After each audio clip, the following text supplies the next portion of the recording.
तो कुछ दिन पहले मेरे को सनपा का डीएम आता है कि उसको अपने सेकंड चैनल सनपा एक्स्ट्रा के लिए एक थंबनेल चाहिए था and I made this thumbnail for him.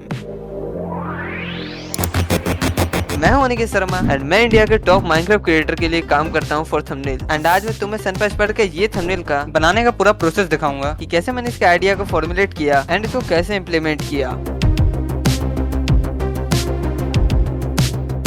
तो जब सनपा ने मुझको इस थंबनेल के बारे में बताया तब मेरे पे एज सच कुछ आइडिया नहीं था कि इस थंबनेल को कैसे बनाया जाए, जो कि सबसे बड़ी प्रॉब्लम है किसी भी थंबनेल मेकर के लिए। इसलिए आइडिया फाइंड करने के लिए मैं इस वीडियो के जैसे और भी वीडियो को यूट्यूब पे हंट करने लगा, लेकिन अफसोस मुझको वहाँ से भी कुछ खास रिजल्ट नहीं मिले। इसलिए मैं खुद से ही कुछ स्केच करने लगा एंड मल्टीपल ट्राइज के बाद मैंने फाइनली ये ड्रॉ किया। ये एडिशन चार्ट को हम ध्यान से देखे तो इसमें मैंने रफली दिखाया है कि यहाँ मॉडल्स वगैरह कहाँ होंगे और मैंने इसी तरीके से थंबनेल का रफ स्केच रेडी कर लिया। तो अब मैं तुम्हें दिखाता हूँ कि मैंने ये रफ स्केच को एक एक्चुअल थंबनेल में कैसे बनाया।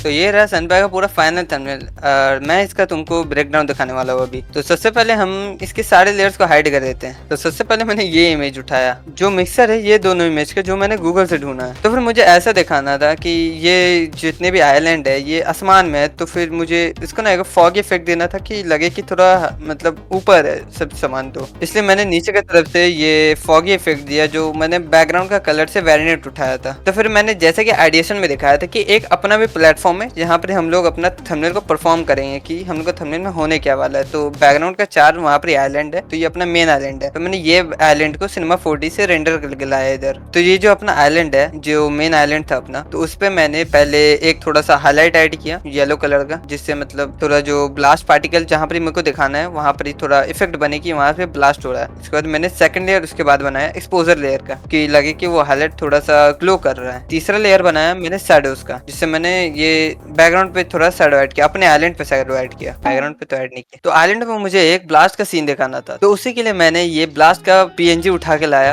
अपने पैक के अंदर से। तो उसी ब्लास्ट पार्टिकल के अंदर मैंने थोड़ा और ग्लो ऐड कर दिया। तो ब्लास्ट पार्टिकल के बाद यहाँ पर सबसे मेन चीज मैंने बेड डाला, क्योंकि बेड वॉच का थंबनेल है। तो वही बेड के अंदर मैंने थोड़े हाईलाइट्स और शैडोज ऐड कर दिए, थोड़ा उसका ह्यू चेंज कर दिया और मैंने थोड़े से शैडोज ऐड किए, जिससे और थोड़ा रियलिस्टिक फील आया इसमें। तो उसके बाद बारी थी हमारी कि सारे के सारे मॉडल को इंपोर्ट करूं मैं। तो सबसे पहला वाला मॉडल हम लोग खतरनाक शंख का इंपोर्ट करते हैं, जो कि मैंने बनाया था सिनेमा 4D से। तो उसके बाद उसके सर के ऊपर उसका नेम टैग दिया। तो उसके बाद मैंने उसके मुंह पे शैडोज और थोड़े से हाईलाइट्स दे दिए, जहां से भी लाइट का सोर्स आ रहा है उसको थोड़े ध्यान में रखते हुए। उसके बाद उसके हाथ पे जो एक्स था उस पर थोड़ा मैंने ग्लो दिया और थोड़े से हाईलाइट्स एंड शैडो देने के बाद उसका मॉडल पूरा रेडी हो चुका था। तो उसके बाद बारी थी चपाती भाई की मॉडल की। तो उस पर भी मैंने थोड़े से बेसिक से शैडोज एंड हाइलाइट्स जोड़ दी, माथे के ऊपर एक नेम टैग। तो फिर ब्लास्ट इफेक्ट की वजह से उसके पीछे से जो लाइट आ रही होगी ब्लास्ट की येलो कलर की, तो उसके ऊपर वो रिफ्लेक्ट होगा। तो फिर उसके वजह से मैंने यहाँ पर उस पर थोड़ा हाईलाइट किया और थोड़े से और शैडोज जोड़े, जिससे कि लगे कि कहाँ से लाइट सोर्स आ रहा है। मेनली चपाती भाई का पीछे से ही आ रहा था लाइट सोर्स, तो मैंने इसलिए उनके हाईलाइट पर काफी काम किया। तो अब बारी थी इस थंबनेल के मेन हीरो की, जो था सनपा स्पाइडर। तो सनपा के मॉडल को इंपोर्ट करने के बाद मैंने वही बेसिक से शैडोज एंड हाईलाइट्स जोड़े थोड़े से कलर करेक्शन के साथ में। तो ब्लैक स्किन को